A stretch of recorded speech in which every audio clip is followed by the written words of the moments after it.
your work, it's only not to be familiarised with in the workbook. So it's quite a short workbook. It's very, very easy to complete with about 3 or 4 questions. Okay. So this webinar shouldn't take the whole hour. So when I've finished, what I want to do is briefly go over the criteria for your assessment next week. As per usual, if you have any questions, please stop and ask. So learning objectives, by the end of the lesson, you will be able to describe the exercise variables that can have an effect on biomechanics and kinesiology, define and give examples of open and closed chain kinetic movements, compare open and closed chain exercises, and describe the advantages and disadvantages of both. There are a couple of slides in here that featured mornings, so I might just bypass them or touch on them very, very briefly. Okay. So just let's look at a couple of terms. Biomechanics and kinesiology are both essential fields. So just get something else in. So biomechanics and kinesiology are both essential fields in understanding human movement and its impact on health. So specifically, biomechanics focuses on the mechanical aspects of movement and principles of physics to analyze how forces interact with the body to produce motion, maintain balance, or cause injury. Kinesiology, on the other hand, is a broader study that encompasses various disciplines, including anatomy, physiology, and psychology, to understand how the body functions during physical activity. Both fields are integral to health promotion, injury prevention, and rehabilitation. Now, to be honest, as a level 3 personal trainer, it's probably not necessary for you to know a great deal about biomechanics and kinesiology. However, if you're going to become a sports therapist, or you want to, say, work with professional athletes, it probably is worth looking into studying biomechanics and kinesiology, because the requirements for the professional athlete go way beyond just drafting programs that are going to work their muscles and develop their energy system. Okay, so like level 3, you can probably get away with not really knowing too much about biomechanics and kinesiology. Okay? But that said, a lot of this, things like planes of motion, open and closed chain movements, they're all part of that set of terms for biomechanics. Okay? So revision.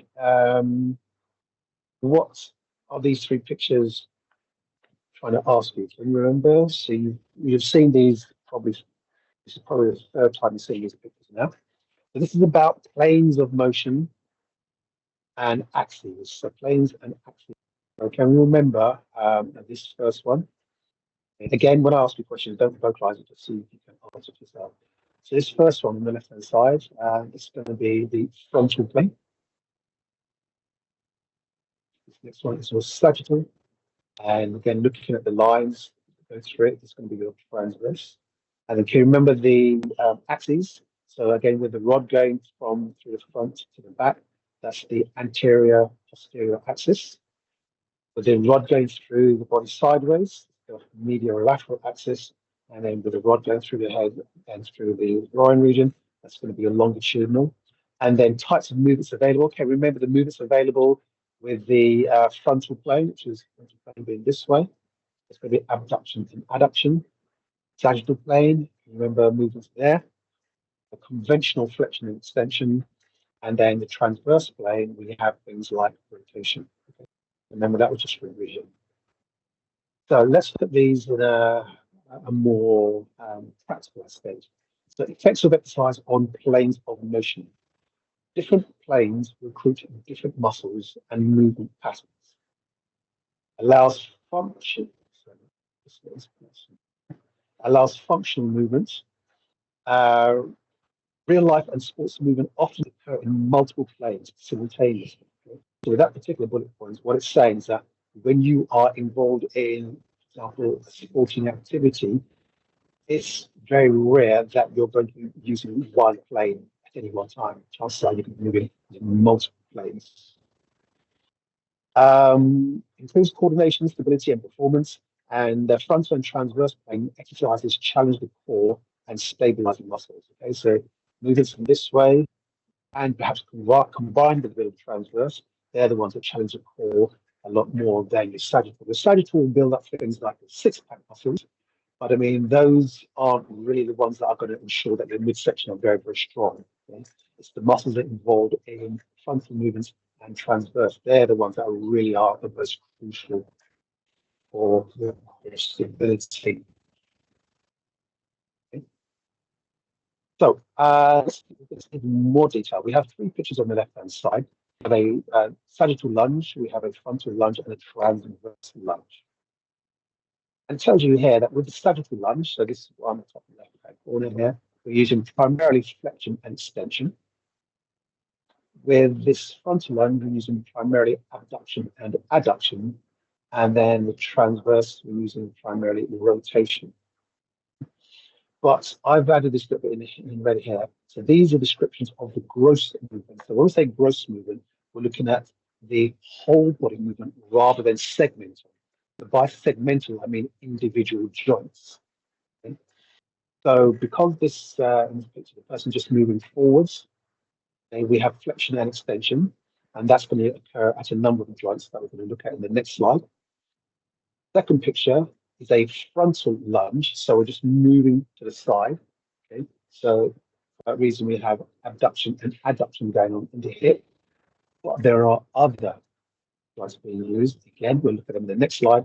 And then in this one here, because we've now turned around through, say, 90 degrees, that's deemed a rotational pattern. However, again, if you look at the joints, you'll see there's lots of different movements going on.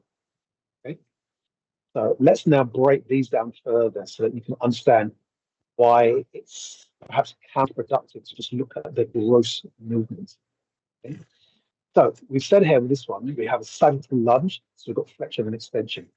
So these bits that come up in the boxes are stuff that I've added. So what's actually going on here? We have the ankle, knees, and hips, they're all sagittal.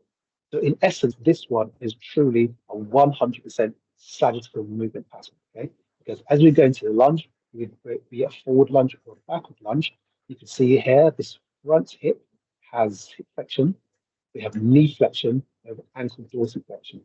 And if you visualize the back leg, because it's a lunge, we have hip extension, knee flexion, and ankle dorsiflexion again. Okay? And all of those are sagittal.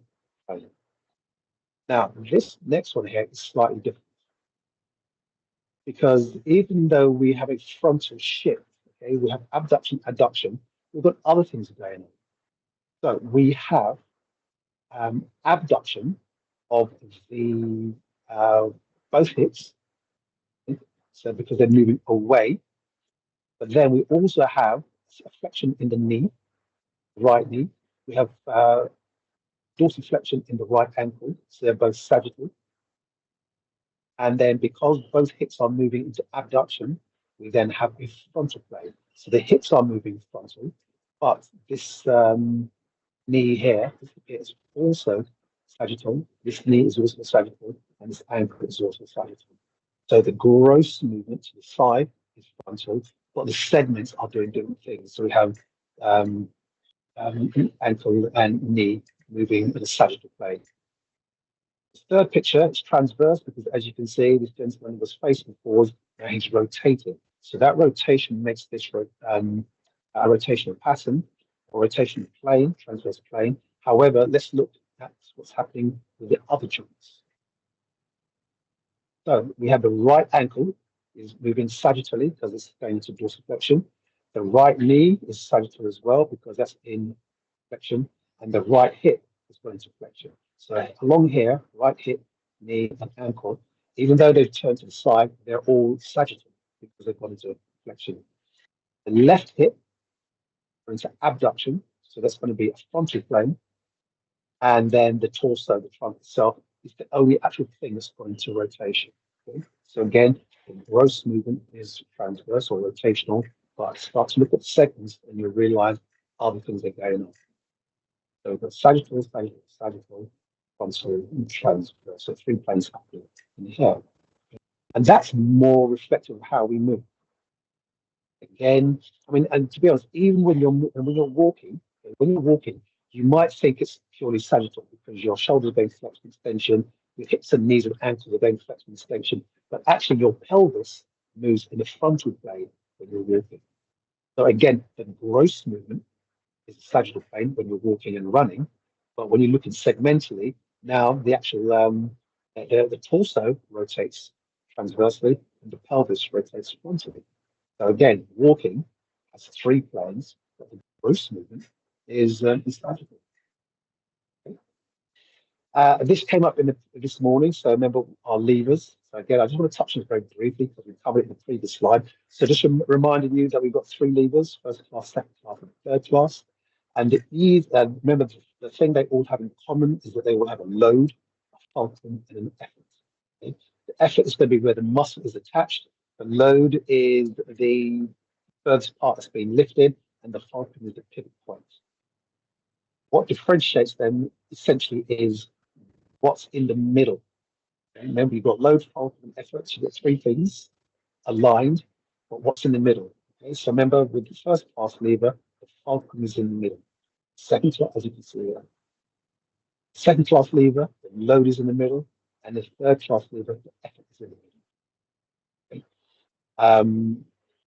So that's one of the things that comes, levers. That's one of the things that comes up in your work. Okay? So it will probably be explaining the first class, second class lever, and then giving examples. The examples will be just like raising your head, standing on your tiptoes, and doing the bicep curl. So this is probably what you would use to answer for that particular question. Okay. We covered this slide as well, just pointing out that levers are formed by bones, joints, and muscle producing force. So if you look at this diagram here, the fulcrum is the elbow joint. The force is going to be where the muscle is attached, and then the resistance or the load is going to be the bit slipper, which is the arm.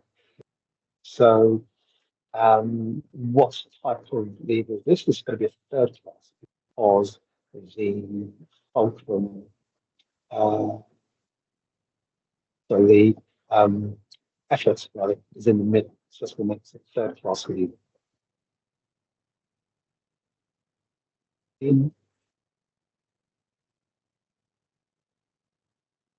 And again, levers doesn't come up in your LO3 workbook.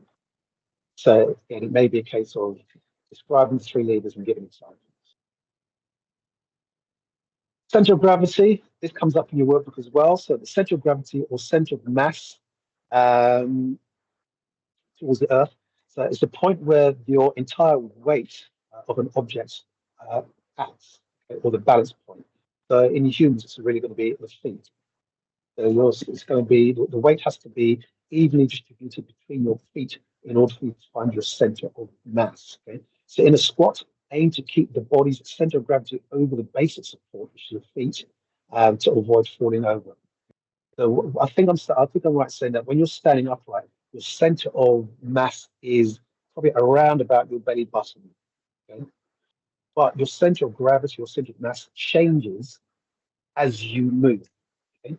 If I'm standing upright, my center of gravity is going to be somewhere along this vertical line. But then if I was to lean over to the side, now my center of gravity is not going to be down here. It's going to have shifted slightly. Okay? So your center of mass is always changing depending on your body position. Okay? Your feet will be your base of support if you're standing. If you're doing push-ups, your base of support is obviously going to be your hands and your feet. Look at these two pictures. They have a squat doing two types: barbell back squat and then a front squat. So with a barbell back squat, because the load is behind you, it wants to pull you backwards. So to stop yourself from falling backwards, you've got to adopt a forward lean. Okay. So by adopting that forward lean, you're now shifting the weight over your feet. So as you can see here, if this gentleman did not have that slight forward lean, compare these two pictures. So he's got a forward lean. Without that forward lean, the weight will be slightly further back here. It's not over his feet, so he'll fall backwards. That's what happens. And so to prevent ourselves from falling backwards, we shift the body weight forwards to allow the weight to be over the feet. The second picture here, we have a front squat, front loaded squat. So here, because the bar's at the front, it's going to want to pull you forwards. So again, you've got to now go slightly backwards. See how it's a bit more upright compared to the first picture. We lean slightly backwards, shifting the weight from the front of the feet to over the feet. So here's two examples of how we have to shift the body to ensure that the center of gravity.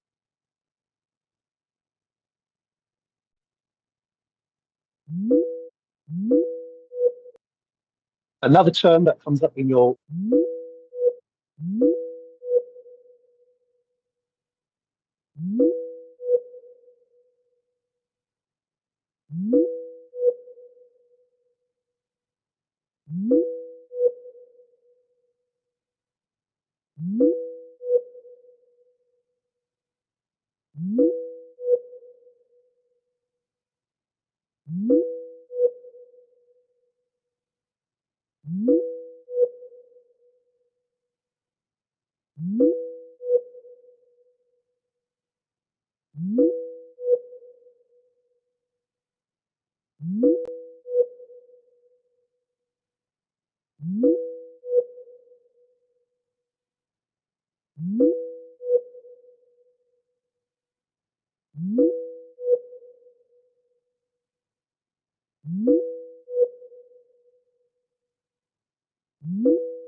take out the momentum when doing our exercises in the gym.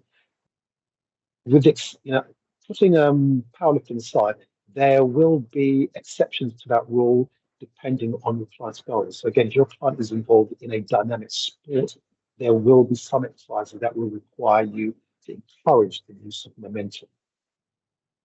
But if we're talking about a client who's new, so we're doing motor control, if we're talking about a client who's got some experience, so now we're working on endurance, and if we're talking about somebody who wants to grow muscles, so we're talking about hypertrophy, and in fact, strength as well, talking about strength, so maximum strength, trying to overcome the heaviest load we can, then we really do want to encourage strip technique and removal of momentum.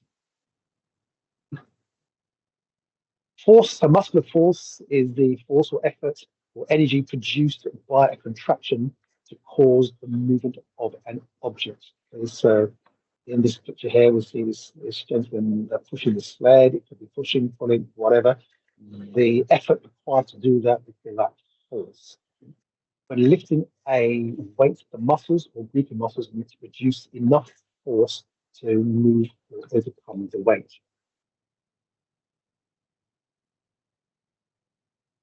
Okay, so your definition would be, of course, would be the energy of the efforts required to overcome a load, causing that load to this position change, something like that. Okay? So force does come up in your workbook. Another term, length tension relationship. So again, this would be my prime in my 20s. Yeah, I know some of you are laughing ahead of thinking, yeah, he wishes. Anyone who's into bodybuilding would know this guy, Serge Nubret. Okay, very, very famous French bodybuilder from the Arnold Schwarzenegger era. Many people in the bodybuilding world say that he had the best physique of all the bodybuilders in that era, including Arnie. Okay? Anyway, yes, a muscle's ability to generate tension depends on how stretched or shortened it is at the time of the contraction. The amount of overlap between the actin and myosin will determine how much force the muscle can generate. Okay, so let's use my arm as an example. So make sure that that's me. Length tension. If I start my bicep curl from here, I've got let's say I'm doing with the cable. So I've got the cable handle, the cable's over there, and I'm pulling in this way. If I take on the cable and I start my bicep curl from here, I'm not going to generate as much force as if I started here. And that's because with the arm extended, Okay. Well, let me just backtrack a tiny bit. If you remember earlier, we talked about actin and myosin, okay? And we said that the myosin binds to the actin with these little heads and pulls the actin in. So, let me just so when the muscle is stretched, okay, we're going to have more potential for myosin heads to bind to the actin. With the muscle already in this position, now there's fewer opportunities for myosin. There may be, these numbers are making up, they're just for illustrative purposes. If I'm starting from this position, I might only have, say, three myosin heads available to attach to the actin to cause contraction. But out here, I might have now 10 myosin heads. So if I've got more myosin heads available to attach to the actin, I'm going to develop more power or more strength to be used to bring about the movement. Okay? So that's your length tension relationship. Now, there is a point at which the length of the muscle will be too long. So let's say if I was to, um, if I was to have my lats, let's see, if I was to have my arm and I was to really stretch behind my head so that my lats are on the fullest stretch possible. Now the muscle's been stretched too far, so now again I don't have enough myosin heads attached because I've detached most of them by stretching too far. So if I've stretched way back here, I'm going to have now no more. I'm going to have less strength than if I started probably here. Okay? If I'm talking about a lateral pull down. So something like this might be the best position. I have more myosin heads that can attach to the actin. But here I've stretched it too much, so I've got fewer myosin heads. And here I've got too many of them are already contracted. Too many of the myosin heads are already in contact with the actin. So if it's too far, that's not going to be optimal. If it's too short, that's not going to be optimal. So there's that midpoint. Okay.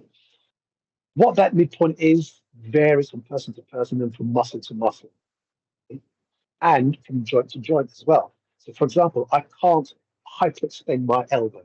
So it may be that a full extension is optimal when it comes to the elbow. Okay. Um, okay. But like I said, with something like a lateral pull down, something like this will be an optimal position to start lateral pull down, but overstretching it will be a poor position and then having it too shortened when I'm starting the movement, again, it's going to be not optimal. But like I said, it varies from muscle to muscle and it's going to depend on the joint. Okay? So that's your length tension relationship. Okay? And as I said, that one comes up in your work. Sticking with length tension, so the muscle will produce maximal force when the overlap between actin and myosin is optimal. Same thing I just said. This allows for the greatest number of cross bridges to form. So a reminder from when we did at level 2, cross bridge, okay, that's the name given for when the myosin heads are in contact with the actin. So imagine this was actin and these are the myosin heads. So when the myosin heads join onto the actin, that's called a cross bridge. Okay? So the more cross bridges we can form, the greater the amount of force we can produce. I've stretched it too far, so I've pulled the muscle, I've stretched the muscle. I might have just a couple of myosin cross bridges, and if the muscle is already in shortened position, there may be only one or two left that can attach. So there's an optimal length at which we can have the most number of cross bridges being formed. Another couple of terms. Yeah, the last two terms, because we covered, sorry, just look at my list there. We've covered center of gravity, momentum, force, planes. We've just done length tension. We've done levers. So the last two terms you need to know, or that come up rather, in your workbook are open and closed chain exercises. So an open chain exercise is where the distal end of the limb, in other words, the hand or foot, is free to move through space and is not fixed to an object or surface. So if you look at this first picture here, we can see this guy is doing a leg curl, seated leg curl. So this is an example of an open chain exercise because his feet are not fixed to something. Okay. If he would do something like a leg press, where you know the leg press, where you got the plate and your feet are on there, because the feet are fixed to the plate, that's going to be called what's called a closed chain, which we're going to look at in a minute. Okay. So examples of open chain are things like bicep curl, tricep press, lateral raise, shoulder press, leg extension, leg curl, hip abduction, hip adduction. Okay? Those are all examples of open chain. So the end of the joint is free to move. There's nothing holding it in place. That's an open chain. Okay. Okay, so examples. Okay, so I've got them there. So essentially, any exercise with a dumbbell. Okay. So dumbbell or barbell shoulder press, because the hands can move around. They're not in a fixed position. Dumbbell lateral raise, barbell bench press. Okay, so all of these exercises, your hands can, for the upper body ones, your hands can freely move around. Okay, barbell upright row, your hands can do something else. Dumbbell pullover. Okay, so as long as your hands are not limited and they are free to move around, that's called open chain.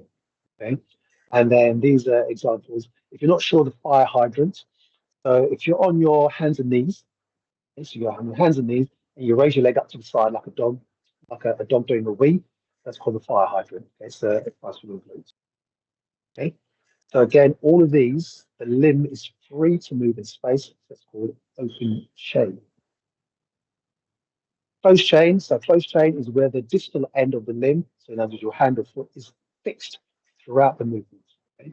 So again, here we have a leg press. So with the feet on the plate, whether it's a machine where you push the plate away or one where you push the seat backwards, doesn't matter. The feet are fixed in place. Okay. The examples. Look at the upper body. Push up. So your hands are on the floor. They are fixed in place. Pull up. Okay. So you're holding onto the pull-up bar. They're fixed in place. You're pulling your body up. And chin-ups. Pull-ups and chin-ups, same thing. Supine barbell row. So with that one, if you use something like a squat rack and you have the bar set at a low height, and now you are facing up, it's like an inverted row. Okay, so now you're putting your body towards the bar. Your hands are still fixed. So again, that's closed chain. And dips. With dips, your hands are on the bench or on the dip machine. They're not moving, but your body does all the movement. That's a closed chain. Okay. And then all of these lower body ones, well, quite simply, your feet are fixed on the floor or on the piece of equipment. So with a squat, your feet are fixed. With a lunge, your feet are fixed. And with a leg press and deadlift, your feet are fixed. Okay, so because they're fixed firmly to the surface, that means they are closed chain. Okay? Advantages and disadvantages. This comes up in your workbook as well. So advantages of open chain ones, maybe that's the one where the hands can move freely. It says here, isolates specific muscle groups, easier to control and modify. Um, sure that I necessarily agree that it's easier to control the open chain because obviously if your limbs are free to move around, me by definition, that makes it a bit more challenging to control. Improves muscle strength in a specific range, yes, and says less overall joint stress. Disadvantages, less functional. I disagree with that okay, because the reason, okay, I disagree with it for the lower body and for some upper body exercises. Because for me, functionality from the upper body is the limbs are free. How many things do we do in a day where your hands are fixed and cannot move? Not that many. Okay. If you're reading a book, hailing a cab, using your phone, writing a letter, typing, all of those are open chain. Okay. Carrying your shopping, they're all open chain. So to me, I'd say that certainly from an upper body perspective, it's wrong to say that it's less functional. Okay? Lower body, different. Okay? In certain instances, certainly walking is open chain, which therefore is functional. Running, again, functional. So I think they've made an error essentially as functional. Limited joint stabilization, correct. Less energy expenditure and high risk of joint share. Okay, so sharing.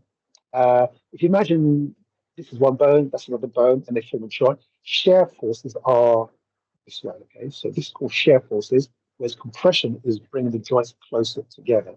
Okay, so yeah, with the open chain, there's a greater share force going on. Incidentally, always question things if you have your doubts, if things don't make sense, which is why you just saw me, you just heard me question these, okay? Because you'll come across things and you might think that doesn't make sense. So if you hear something or when you do your own research and something doesn't quite make sense, question it, do some further research. Don't always accept the first thing you hear because we do in this industry. There's always lots of ongoing research and new information comes forward. That's why I've actually added these question marks. It wasn't in the original slide. I added the question marks. So again, toes exercises more functional and specific. Again, not really, because let's look at athletics. Okay, all of the field events are open chain, okay? So they're going to be functional. So to say that a closed chain is more functional, it's not true. Javelin, shot put, discus, high jump, long jump, all of those they're all open chain activities. So I think this is not really correct to say the advantage is that they're functional. Improved joint stability, engages multiple muscle groups, correct. Lower shear force, yeah. Disadvantages, so harder to isolate muscles, yes. Requires more balance and coordination. Again, not sure that I agree with that necessarily. Increased overall load, yes, and it's all technique dependent. So again, I would still include all of these in the workbook. Okay? So don't worry about the fact that I've questioned things and I've just explained to you why these aren't necessarily advances and disadvantages. Still put those as your answers because this is what Castle is going to be looking for. Okay? So, can you now describe the exercise variables that can have an effect on biomechanics and physiology? Find and give examples of open closed chain and then compare the advantages and disadvantages. Okay, so those are the only things you have to do. Center of gravity, momentum, force, planes, length of tension, levers, open and closed chain. That's what's required to complete the LO6 work.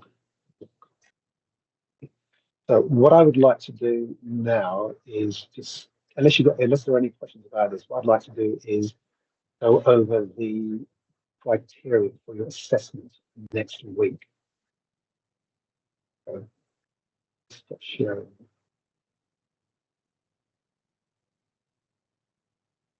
So I'm just going to try and find the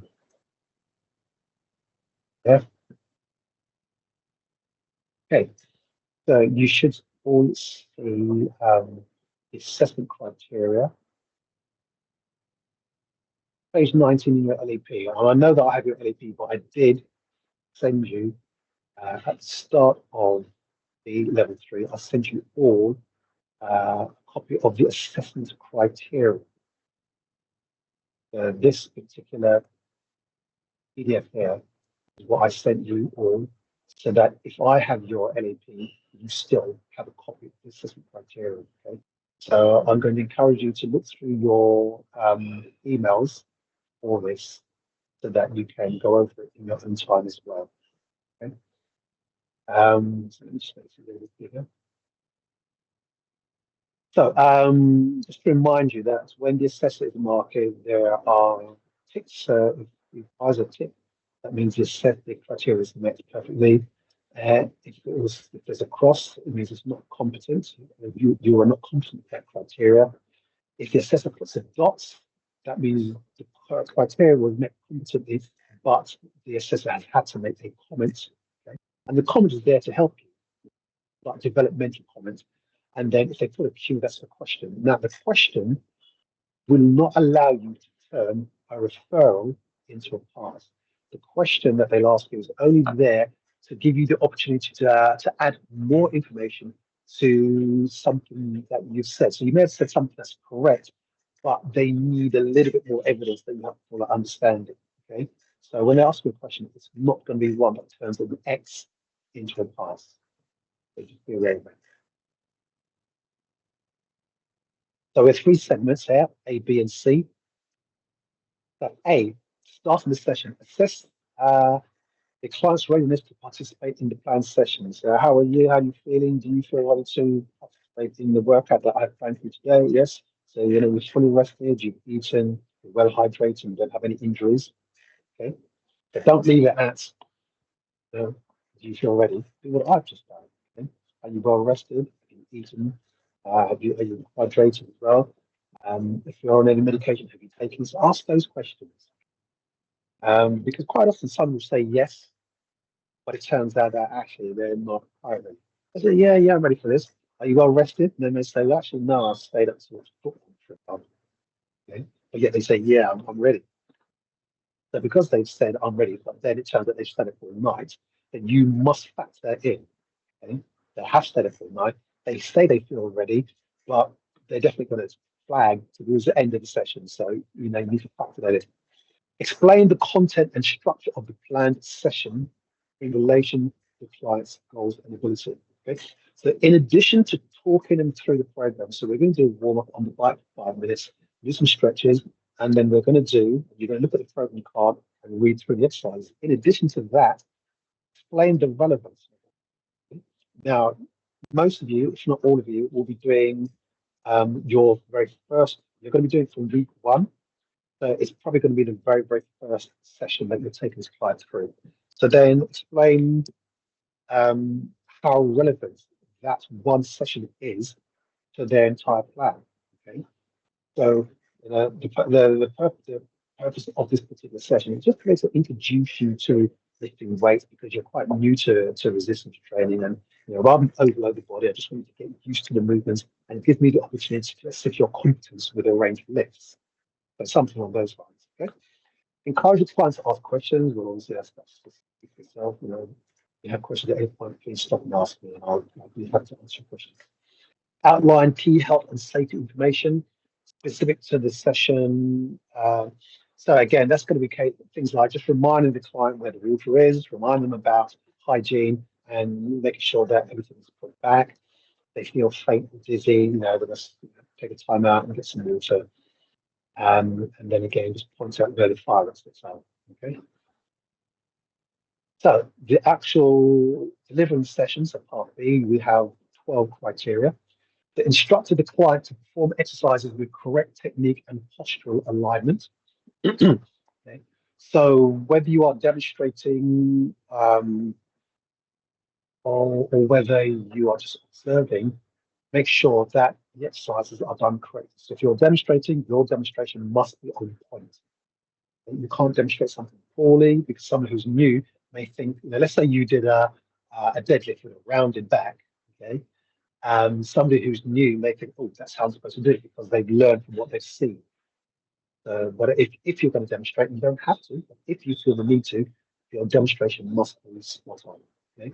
And whether you demonstrate or not, ensure your client is performing the exercise with perfect technique.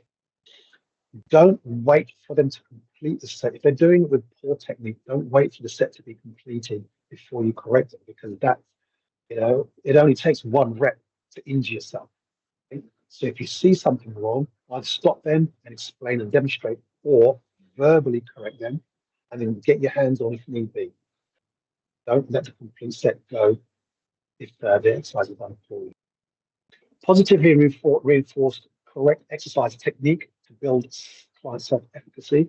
So in other words, when you see the client do something well, let them know. Yes, great bottom, that's very, very good alignment.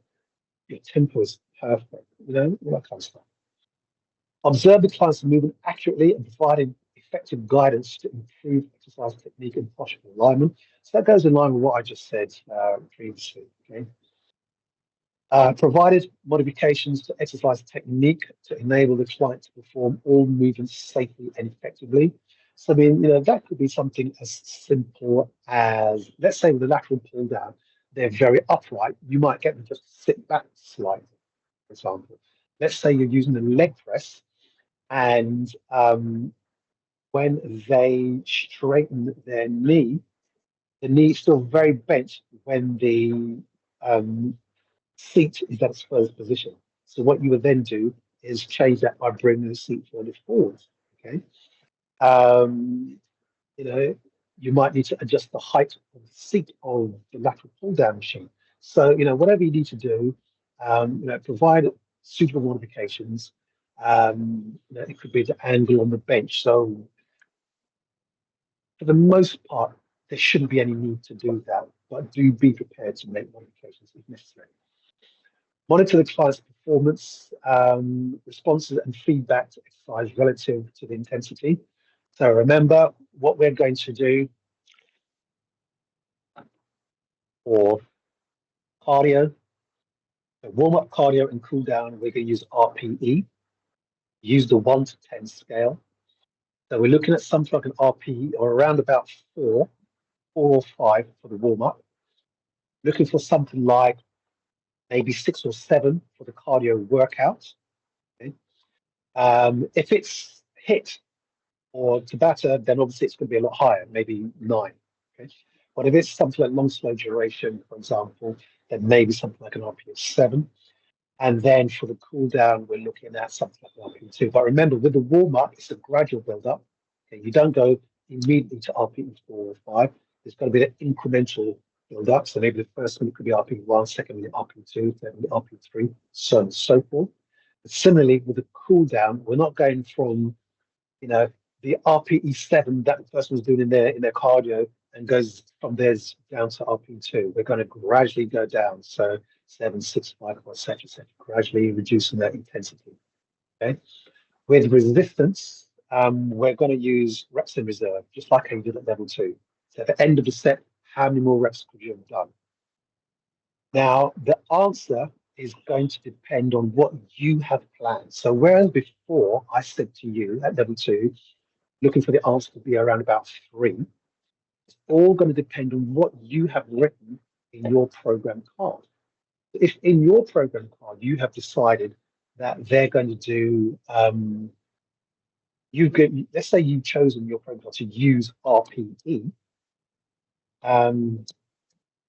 yeah, on that point. So let me just run back on something I said. If you're using RPE for your resistance, stick with that. So your question to the client would be, on a scale of 1 to 10, how challenging was that? That's if you've used RPE as your intensity. If you've used reps in reserve as your intensity, then you're going to say, how many more reps could you have done? Okay. And again, the answer that you want is going to depend on what you have written in your program card. So those of you who are for the intensity have used reps in reserve, if you have put 2 reps in reserve, then that's what you are looking for.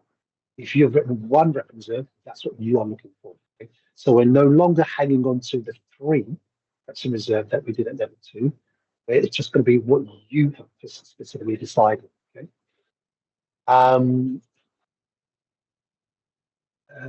Yes, so essentially that's all we're going to use, reps in reserve or RP. Okay. Then obviously give the appropriate feedback. So if your program card says RPE 7, which is the equivalent to 3 reps in reserve, by the way, and you said on a scale of 1 to 10, how challenging was that set? And they said, that felt like a 4 out of 10. Then the assessor, having looked at your card, is going to expect you to say, right, for the next set, we're going to increase the intensity. Because if it felt like an RPE 4, that means it was light. If you wanted it to be an RPE 7, you've got to increase the intensity. If they said, oh, crikey, that felt like an RPE 10, which means they had 0 reps in reserve, but your target was RPE 7, for example, then you would say, right, for the second set, we're going to reduce the intensity. In other words, I'm going to take some of the weight off. Okay? So you must make sure you say that you respond appropriately to what the client says to you in relation to intensity.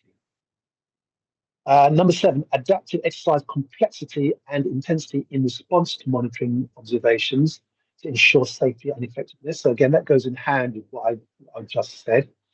But in terms of complexity, to be honest, there shouldn't be the need for you to make the exercise more complex.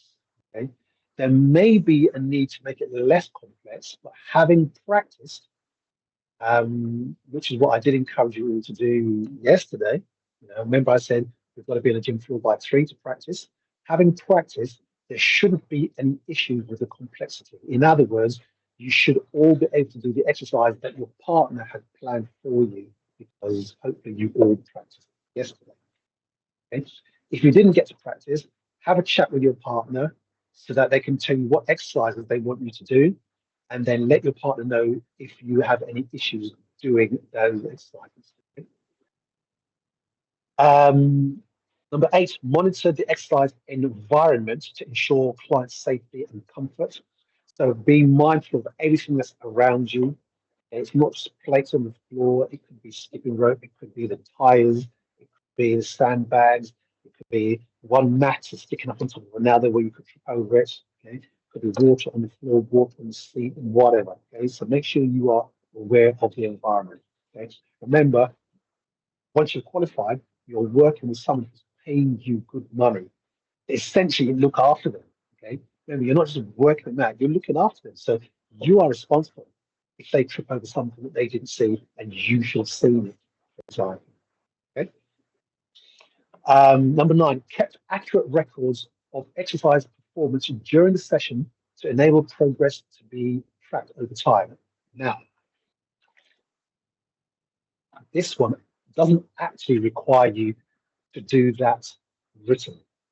Okay? So this is where you're going to come in with your how many more reps could you have done, or on a scale of 1 to 10, how challenging was it, and then giving the appropriate response. Okay, because your appropriate, you would make your changes on the program plan.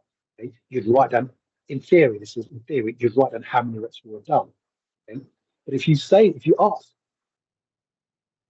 was that someone asking the question? Okay. So, if you're working with a genuine client and you've got your program card, yes, you may have planned for them to do 10 reps with 3 in reserve, for example, but maybe they could only do 8. Well, it's important that you know that. So you, in reality, would write down that they only do 8 reps. Your program card says 10 reps, but they could only do 8. You have to write that down because that's going to impact on what happens in the next set and the next session. However, for your practical, you're not required to write down what they've done. It's going to be about us hearing what you say. Okay, so again, that all goes back to this monitoring the intensity after every set, every exercise, and giving the appropriate response. Provided that is done, that should help you to meet criteria number 9. Number 10, adapted the planned session content in response to the client progress and feedback and recorded changes accurately. So it could be that the client says to you, having done the leg press, I didn't really feel it working my thighs. So you might say, okay, right, next time we'll do barbell back squat instead. Okay? But again, it's going to be about what you say because you're not required to write it down. But if this was a genuine client who's paying you money and they gave you that feedback, well, of course, you'd write it on their program card. So that next time you come back and say, right, we're doing squats. But if you don't write it down, chances are you might forget, especially if you're a busy personal trainer. You've got 8 clients and maybe 5 or 6 of them want to change the program. If you don't write it down, you're not going to remember. Okay? But like I said, for the assessment, you don't write it. It's about you asking the right questions, saying the right things, and then the assessor will say, right, cool. Person knows what adaptations to make. 11, use appropriate strategies and techniques to motivate the client during the session and to enhance client motivation and commitment to adhere to planned lifestyle changes between sessions. Okay, so during the session, how you motivate the client, that's up to you. I can't teach you how to motivate someone. Okay, you need to know your client and what motivates them best. Some people like the carrot, some people like the stick. Okay, by that, we like the softly approach. Some people like, come on, work. They like to be really pushed. Okay. But also, you must link things back to their goals because that's going to be a motivational factor. Okay. Now, some of you, let's stick it with the women. There's going to be women. Some of the ladies may totally despise burpees.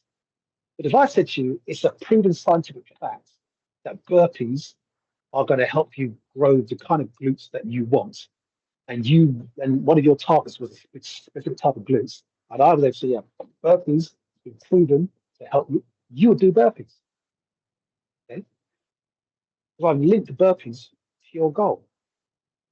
But if your goal was to, again, let's say grow good pair glutes, I say, right, now we're going to do some burpees. And you hate burpees, you're not going to want to do them. And I haven't linked the burpees to your goals. So you're going to say to yourself, why am I going to do this? I hate doing this. I don't want to do it. I'm not going to do it. But if I can link it to your goals, you can say, oh, okay. So I see. So if I do these, he's actually shown me that doing this exercise is going to improve my glutes, for example. Now you're going to buy into it and do it. Okay. So, part of your motivation isn't just, yeah, that's good, well done, keep pushing, keep pushing. It's about linking things to someone's goals. Okay. So the exercises that you draft, none of the exercises that you give to your clients should be pointless. Every exercise you give to your client, it should be there to help them achieve their goal. And if it doesn't, then you're wasting their time to give them this particular exercise. Okay. So if I've got a client who wants to be able to, he's got his goals are upper body related. Okay. So let's say, he wants to be able to do 100 push-ups, he or she, 100 push-ups. They want to be able to do 10 pull-ups, and they also want to be able to do the human flag. And I start giving them calf raises. What a waste of time. There's no way calf raises is going to help them with push-ups, pull-ups, or the human flag. Okay? It doesn't mean they can't benefit from having stronger calves, but that's not part of their goals. Okay? So, every single exercise must benefit the clients and focus on their goals. Okay? Right. Encourage the client to adhere to planned lifestyle behavior changes. So again, the way you're going to encourage a client is by again linking the goals. So if you can make sure you get an 8 hours sleep and you're increasing your protein intake as I have outlined, and you're going to the gym, that's going to put you in the best position to achieve your goals. Remember, these goals are very, very important to you, aren't they? Okay, and you might even get them to remind you. How important are these goals to you? If there's not any emotional attachment to the goal, it's less likely that the client is going to be invested in it. Okay? There needs to be an emotional attachment. Okay? And most of you have probably experienced this, and I certainly have. I've set myself a goal, and then I find that I haven't achieved it, and I don't feel too bad that I haven't achieved it because it wasn't that important. There was not that emotional attachment to it. Okay? But if there is, chances are you're going to be able to achieve that goal. Okay? Reviewing the exercise session. So provide motivational feedback on client performance and progress, again, towards goals at the end of the session. Okay? So that was a great session. The way you did those exercises was exactly how I'd like them. Your technique was spot on, alignment was very correct. Some of the exercises we could slow the tempos down or tempo down a little bit more. But if we keep moving in the same direction, that's definitely going to get you a lot closer to achieving your goals. So that's an example of what you might say about that. Requested feedback. Number two, requested feedback from the client about their satisfaction with the session, program, and overall personal service. Okay? So, can you give me some feedback on session style? Do you feel that it met your needs? They are saying whatever. Okay. And can you give me some feedback on my coaching style?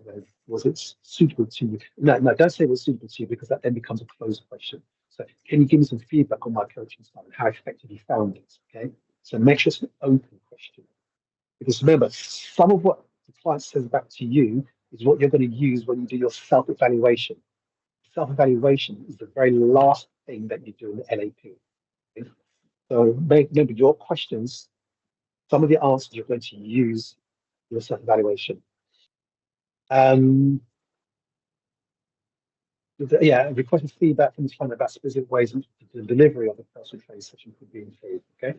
So again, can you give me some ways in which I can improve the delivery? For example, it could be the pace of my how I speak. It could be the clarity, maybe demonstrations. Give me some feedback. I'm more than happy to accept anything that's negative because again, that's going to allow me to give you the best service that I possibly can. So again, say something along those lines. So that's the criteria. Okay, I will go over it just one more time briefly on Saturday, and as per usual, your assessors will probably brief you separately or individually as well. Okay, so are there any questions? Are there any questions about your assessment on Saturday?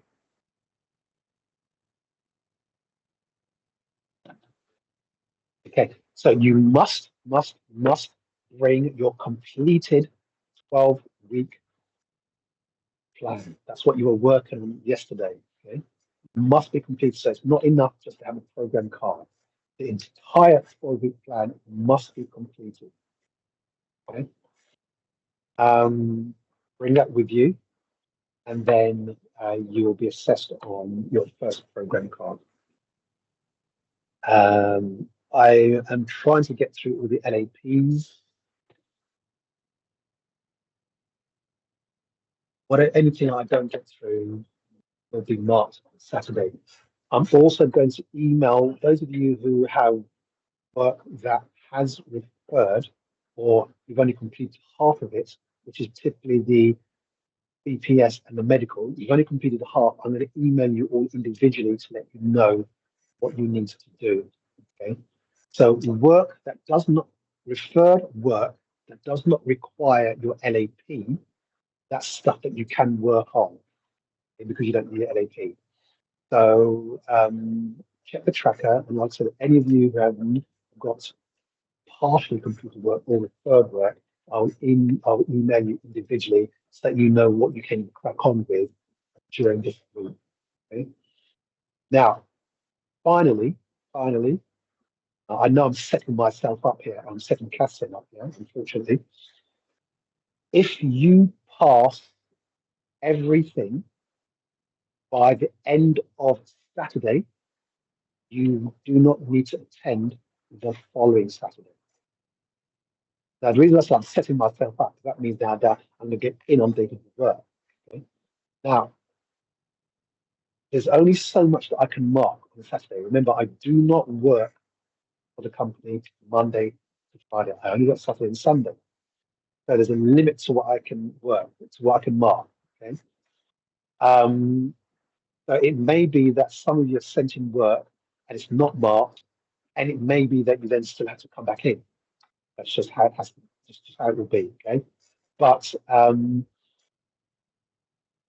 might prioritize those who have been up to speed and been submitting work the times that I have requested.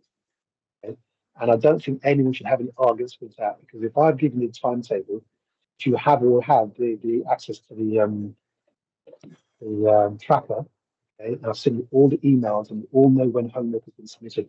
I don't think it's unfair to prioritize those who have diligently been sending their work in on time. Okay? I don't think it's unfair. So there's going to be a few of you who will find that, yay, you don't need to come in on the 25th because you've been doing what I've requested. Okay? But either way, please try your best to get it all completed by Sunday of next week. Fine. So, any questions? Any questions?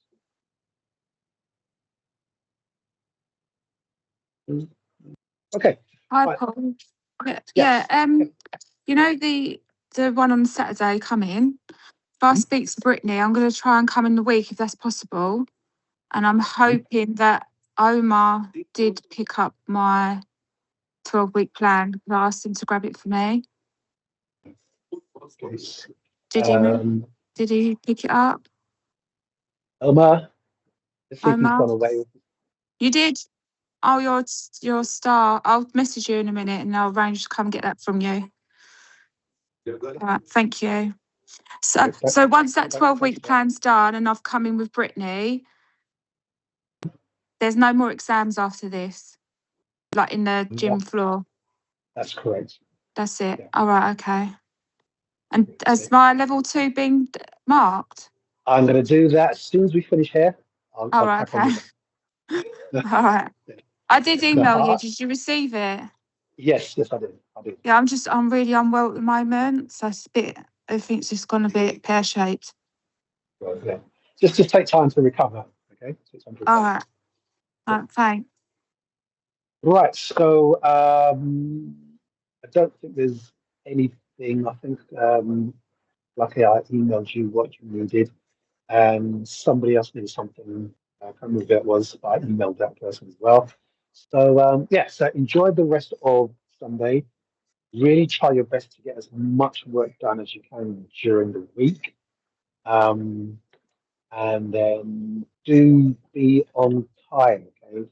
Be on time. Quarter to, remember, it's 8:45. It's not 8:50 or 9:30. 8:45 is when the session starts, okay? So thank you for attending, and I'll see you all next week. Take care. Thank you. Thank you. Bye. Let's say that again, Emma.